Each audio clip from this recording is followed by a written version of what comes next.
just written a memoir that concerns the fairly recent death of your husband and how you kind of came to grips with that. And when you were talking with Michael, you guys were talking about how one effect of his death was that you had a number of epiphanies. So I was wondering if you could expand on that a little bit.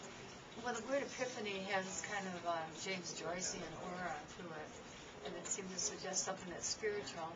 The epiphanies that I had, quotation marks around the word, were more like intellectual realizations.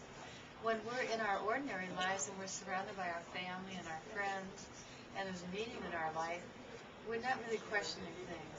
When you're suddenly alone, I mean physically alone in a house, all by yourself, and suddenly you've lost the closest person in your life, you don't have that protective aura.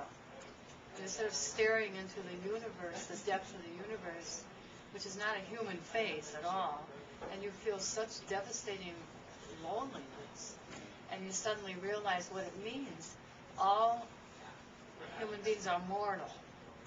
And that sentence, which has always an intellectual currency, suddenly has an emotional currency. And you sort of realize this is what it is. And that's not the feeling that you have when you're out with people, you're in a busy office, you're teaching, or you're at a party. That's why people band together. They band together in lighted places, and they talk and laugh together, because outside the lighted places is this absolute darkness that's inhuman. And that's the sort of epiphany that a widow will have. Yeah. You know, I have to say, I experienced that just once when I was 12. My grandfather died. And it really was just a physical sense of absence and grief. And it all came rushing in. And I would never see this or talk to this person again. I mean, it's pretty profound. It's very profound. And when you're 12 or 11 or whatever, you can't even comprehend it intellectually. I mean, it's so amazing. You keep thinking, well, maybe the person's like in the next room, or I'll see him tomorrow. Yeah. And to realize that the person is nowhere literally on Earth is hard to grasp. It sort of does not compute, does it? It just doesn't seem right. No. Yeah. So, are there any coping strategies for a loss that is so monumental? I think the coping strategies are desperate. I think we do desperate things.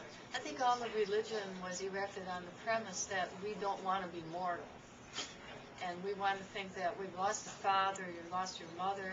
We need to think we're going to see them in the afterlife. And so there's a construction of a place where they will be, and then you have to mandate some force to ensure this, so that's God.